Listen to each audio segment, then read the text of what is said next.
Hi guys! So today we're gonna go over the Tudor era, and it is also known as the Tudor dynasty.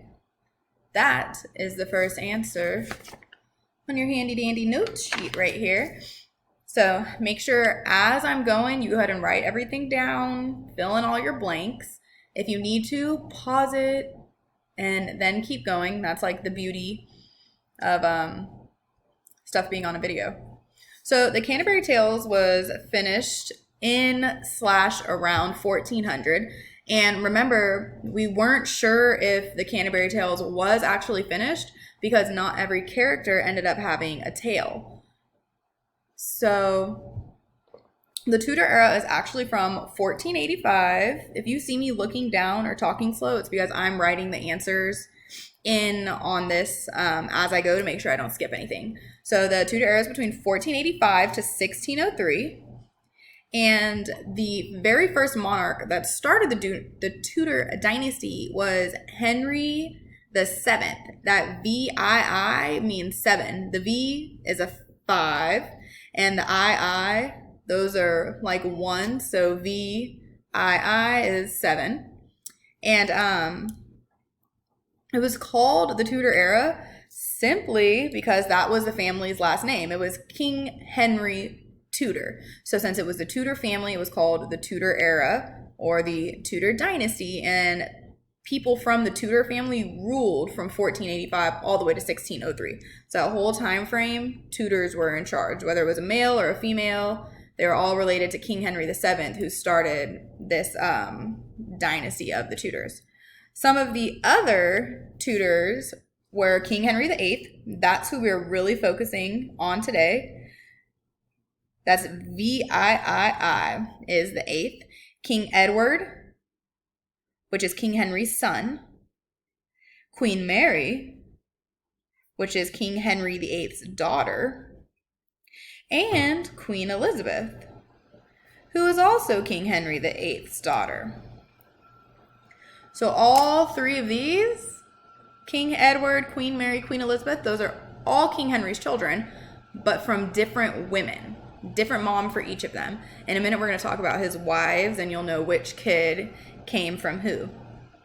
So right about now, we should be around number 4, if you're keeping up. So King Henry VIII, that R up at the top, right here, R 1509 to 1547, the R means reigned.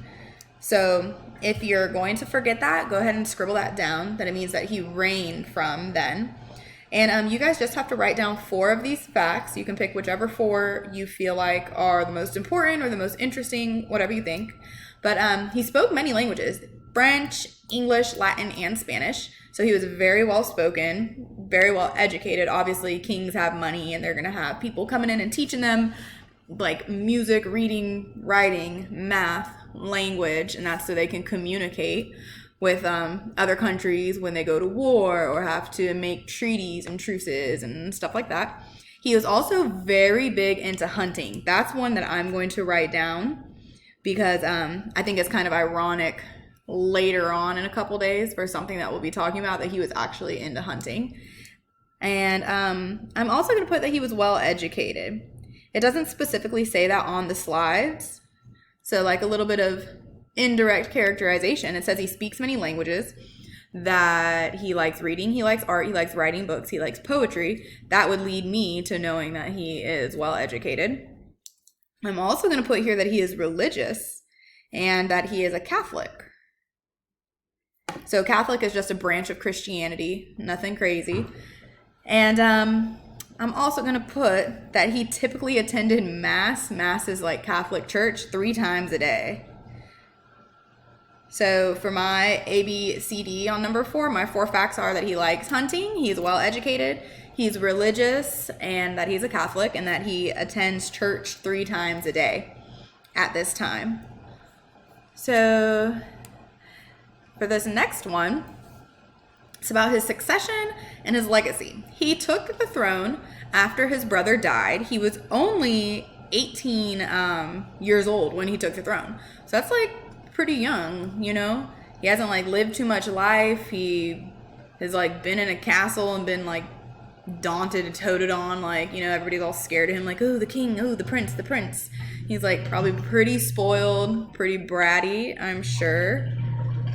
And you see right here, number 5, it says that he reigned from, I'm going to click back right fast, and that was 1509. I'm on 5A, that he reigned from 1509 to 1547. Sorry, I accidentally skipped that one. And like we just said, he was only 18 years old when he took the throne, and he actually took the throne after his brother died. So he, I don't want to say he got lucky, because that's kind of screwed up to say. But I mean, it's part of life, you know, when you're excited or anxious to take the throne and one of your siblings is in line ahead of you. I'm sure he was sad that his brother died, but I mean, like, whew, now I'm king and we don't got to worry about him. So down on letter D, he married Catherine of Aragon. Catherine of Aragon. And I'm going to put an arrow off of Aragon. That's this right here. Aragon. And off of that, I'm going to put Spain. Catherine of Aragon was from Spain. And she was 23 when they got married. So he was 18, she was 23. And it was actually his brother's wife. So then when his brother died, not only did he take the throne, he also took his girl. It's like, let's keep our good relationships with Spain. She's already, you know, part of the family. And he kind of just was like, handed the throne and handed a wife. He didn't really pick her per se. It was just something that kind of like fell into place. And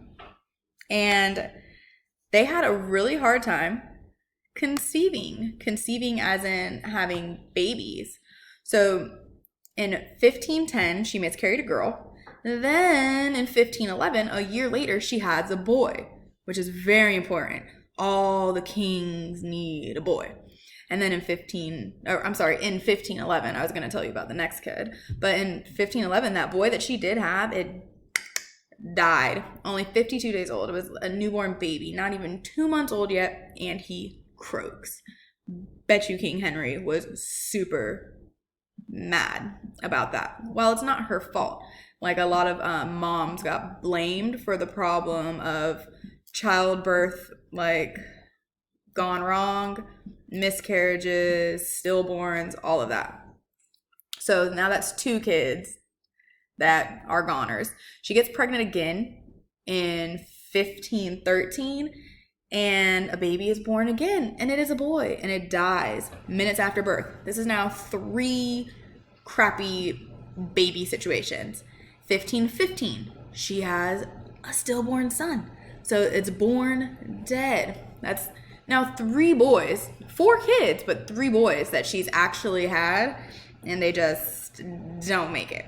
And finally, in 1516, Mary is born, Mary Tudor, and she lives. So this is Princess Mary, Mary Tudor. Finally, in 1516, they do have a baby that finally survived. So down on 5E, and then the first letter I, it says their daughter was named, and I'm going to put Mary Tudor. So now over on this next one, still saying again, Mary was their daughter. But look, it says she was also known as Bloody Mary. You know, when you like go in the bathroom and you turn off the lights and close the door and you say Bloody Mary, Bloody Mary, Bloody Mary, and something's supposed to appear. That's this Bloody Mary. If you do not know that, I am sorry for that old lady reference. Just maybe Google it later or something.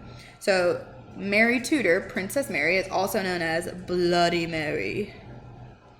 And I'll tell you why she's named Bloody Mary next week when we talk about all of King Henry's kids.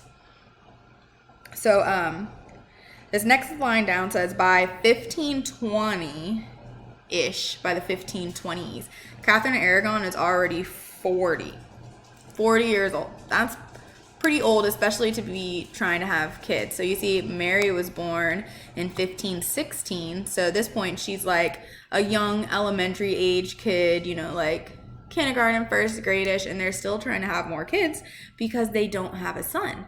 And this next question down says, why were they trying so hard to conceive a son?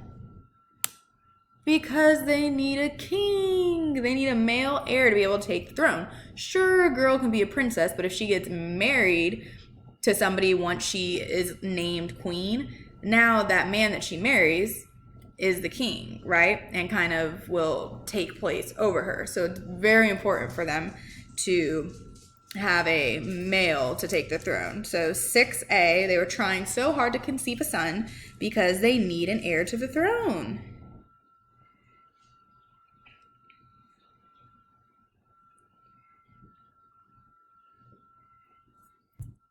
Cool. So now we're going to talk a little more about King Henry and some of his drama that he has going on.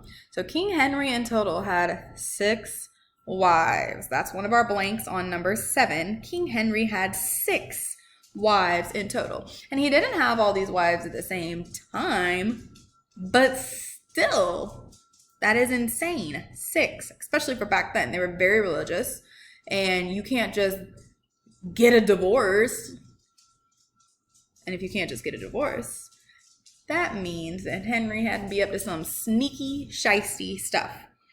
So if you look at 7A, this right here is the jingle to remember the order of what happened to his wives. It goes, divorced, beheaded, died. Divorced, beheaded, survived. I just hit my flowers and knocked a flower petal down. Divorced, beheaded, died. Divorced, beheaded, survived. So your blanks are divorced, beheaded, boom, died. D-I-E-D. And then divorced, beheaded, survived. And that's the jingle to remember it. Now turn your page. We're on this last little page of notes. And up at the top, there's the jingle again. 8, A, B, C, D, and F. And we're just going to copy down the names of his wife right here in order. And if you see, the jingle is on the side for you again. Divorced, beheaded, died. Divorced, beheaded, survived. So this first one, Catherine of Aragon. And remember that Aragon is in Spain. So she is like royal blood in Spain.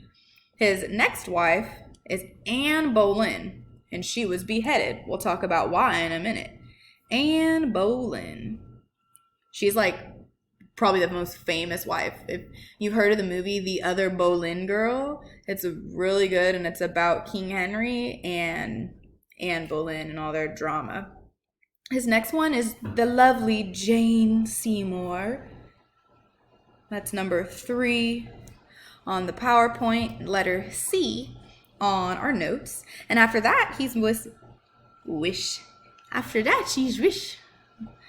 After that, he is with Anne of Cleves. So there's Anne Boleyn and Anne of Cleves. And for that one, they were divorced or annulled, but we're going to just call it divorced to remember the jingle. After that, he has Miss Catherine Howard. And she was also beheaded. And then look, I have a typo right here. Catherine with a K, but that's really Catherine with a C. Sorry. Then he also has Miss Catherine Parr. And she, luckily, survived. So we have 3 Catherines, 2 Annes, and a Jane. That either means that he has like a thing for ladies with the same name, or that these girls like just had super common names for this time period.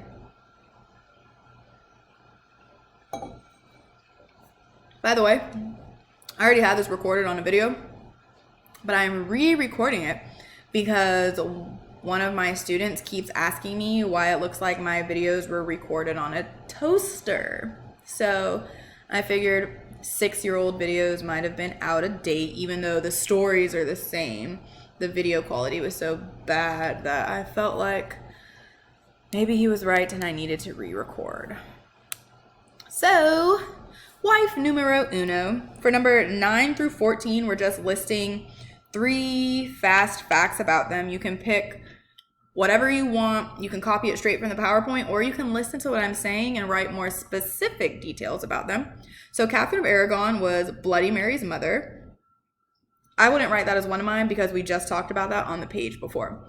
So Catherine of Aragon is also from Spain, and she was a pretty nice lady, pretty passive. She didn't complain about King Henry's mistresses. He had 4 known ones, for sure, while he was married to her, and she didn't complain about it. She kept her pretty little mouth closed, and she let him live his life. So I'm going to write that one down.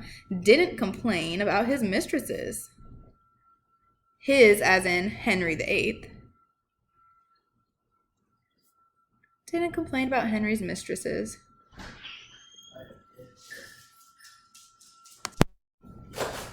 I am so sorry that I just paused that mid-record.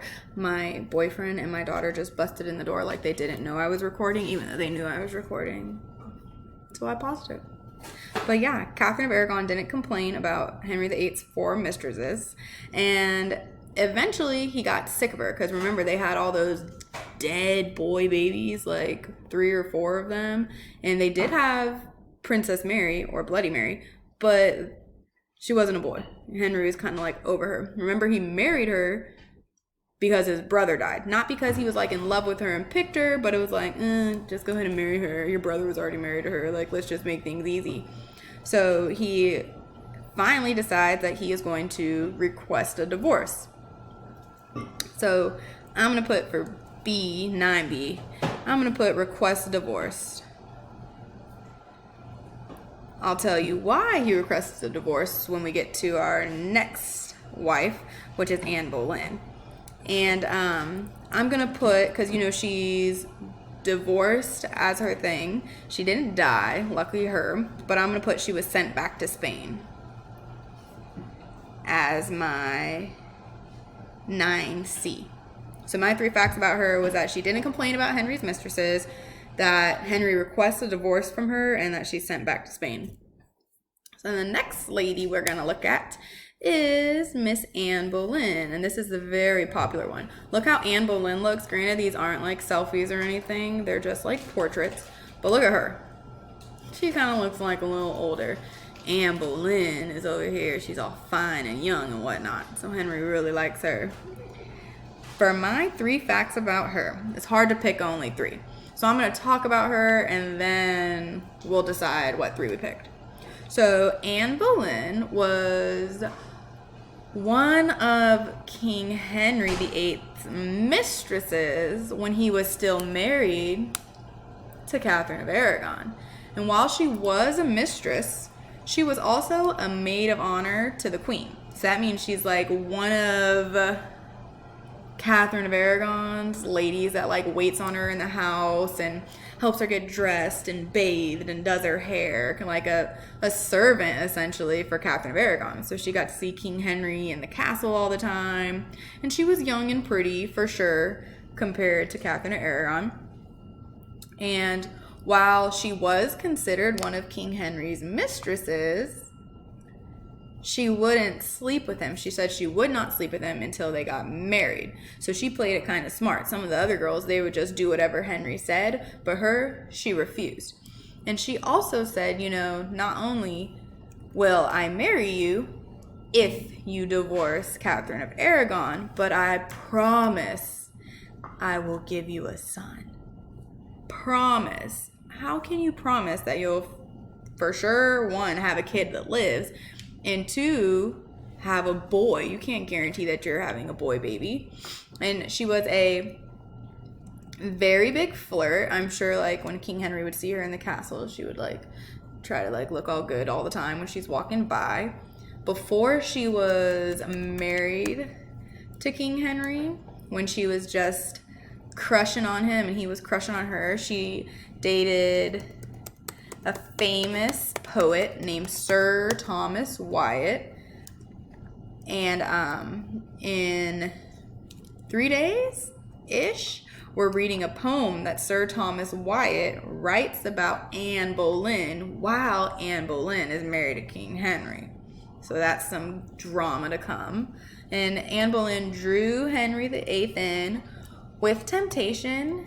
And if you see, like on this slide, if we go back one, it says that Henry requested a divorce. I skipped this part right here, these two slides, because I wanted you guys to know about Anne Boleyn before we started talking about that. So while she was promising King Henry, I'll have a son with you, I'll marry you if you get rid of Catherine of Aragon. So what King Henry did when he was still with Catherine of Aragon, he went to the Pope. This guy right here, the Pope, he's like the leader of the Catholic Church. And he said, "Sir, please, please, I need to get a divorce from Catherine of Aragon. She is old, she cannot give me a son, I do not love her." And the Pope said, "No. That is against our religion, dude. You can't just get a divorce from her because you feel like it. No, suck it up. Be miserable like all the rest of us." So Anne Boleyn and King Henry start thinking like, what can we do to get rid of Catherine of Aragon? They're thinking all hard. And they finally decide, well, if we can't make the Pope grant us permission to let you get this divorce and then for us to get married, you just have to be the new ruler of the church.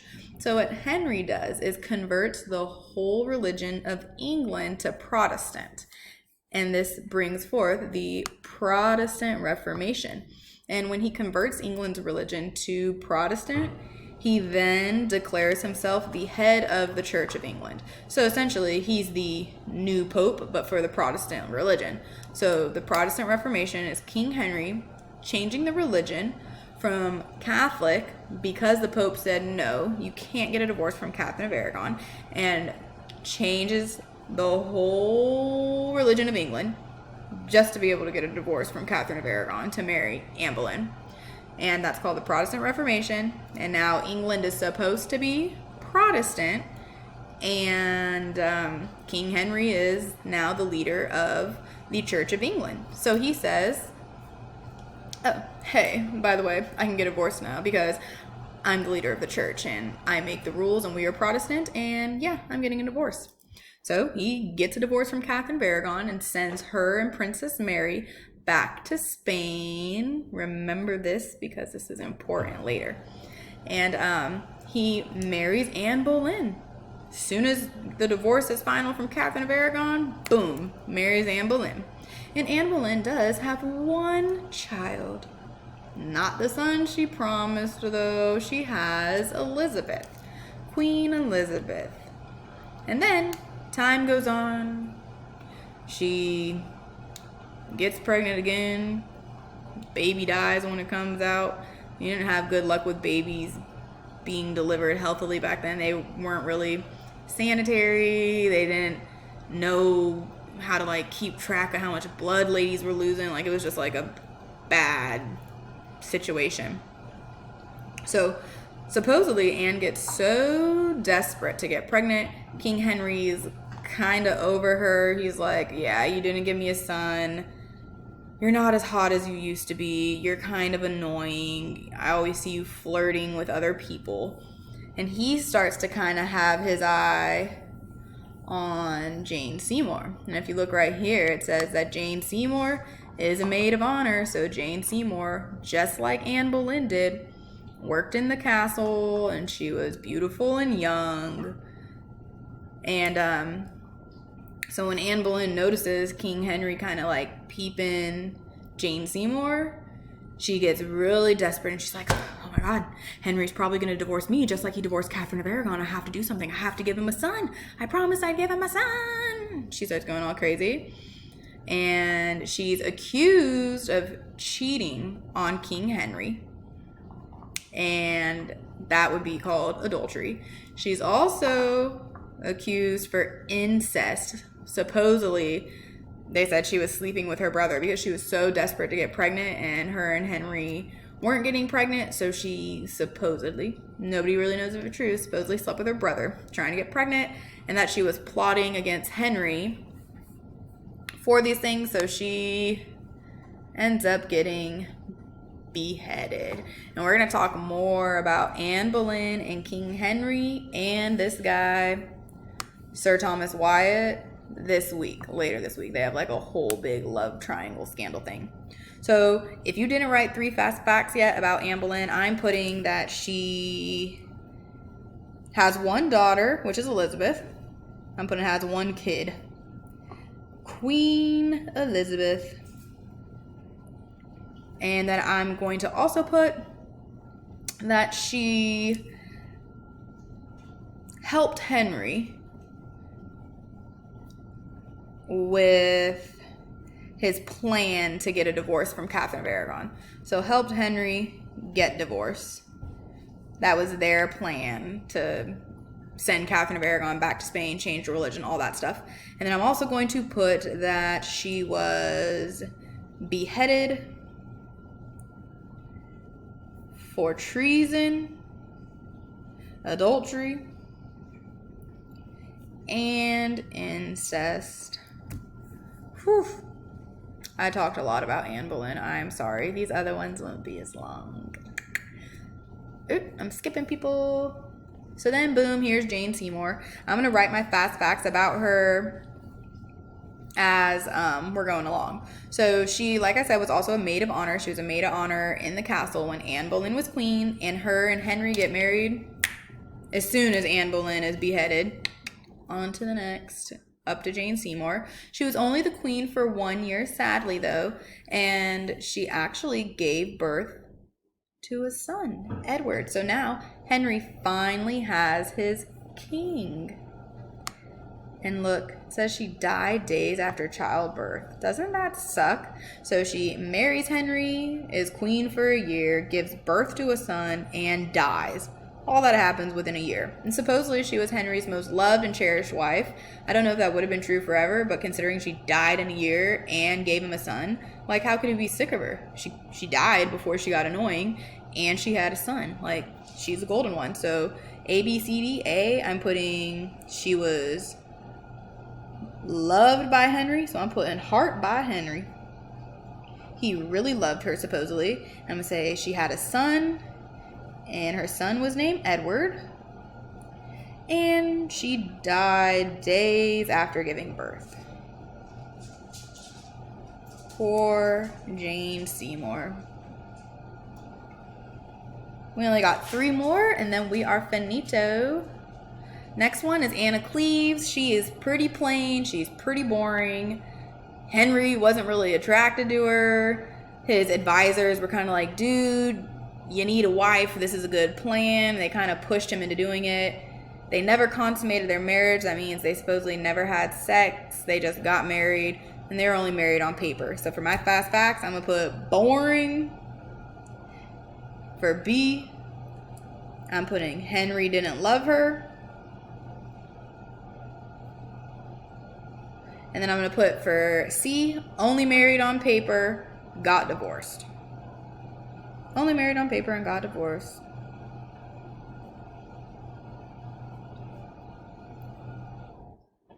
So now we've already gone through 4 wives. We got 2 more. This next lady is Catherine Howard. A, put she is young and beautiful. Look at her. Young and beautiful. And she was also a maid of honor. Henry seems to find all his ladies as like little castle girls, you know? Like, he doesn't go out and find anybody new. And this was Anne Boleyn's cousin. Write that down. Anne Boleyn's cousin. You remember Anne Boleyn was his second wife who got beheaded. And supposedly, just like her cousin Anne, she was pretty flirtatious. And at this time, Henry was in his 50s. Like, he was getting old. So he was probably like, you know, excited to have a young, hot wife again. But then he realized she's flirting with everybody, and that it's Anne's cousin. And he's like, wow, did I really just get played into marrying another maid of honor? Like, have I not learned my lesson? And she's tried for adultery. Did she really cheat? Who knows? She like was always flirting with like younger guys in the castle. And then she is beheaded. So for C, I'm going to put tried for adultery and beheaded.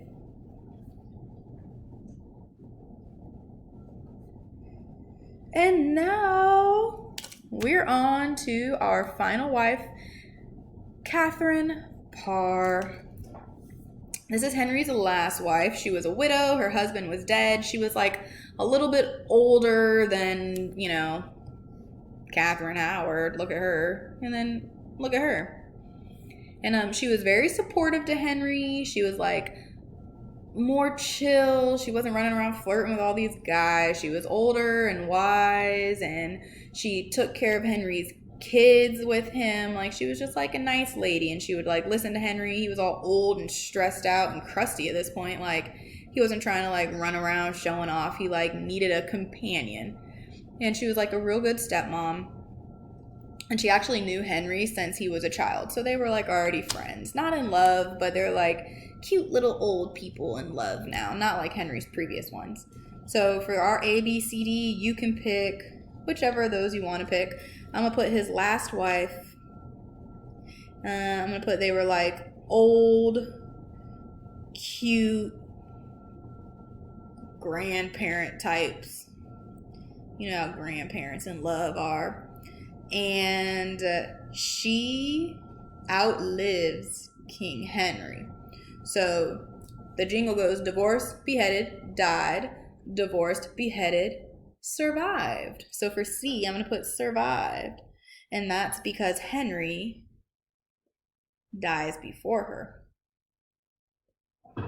So if Henry had 3 kids, remember he had Bloody Mary, and he has Queen Elizabeth, and he has King Edward. If you look at this, the order, even though Queen Mary, I'm going to put right here, she was the oldest kid. Queen Elizabeth, she was the middle child. And Edward, he was the baby of the family. But who do you think, when King Henry dies, is going to get to take over? Edward. Because he is the king. And he is a boy. Boys get to go first, even though he's the youngest, right?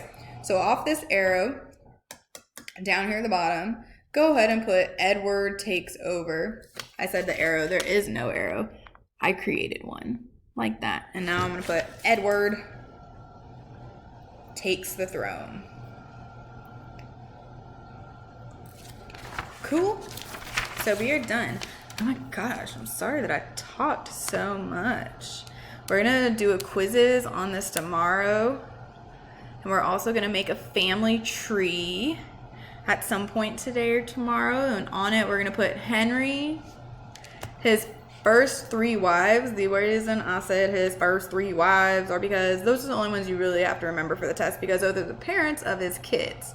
So their relevance is like a little more important. And we're going to put what happened to them on the family tree and the order that his kids ruled. All of this will go on our gorgeous family tree on the back of our gorgeous notes. We'll do it right here. Beautifully, beautifully, beautifully. Oh, no, no, no. I don't know how to stop recording, guys. Give me a minute. Good goodness. Ah.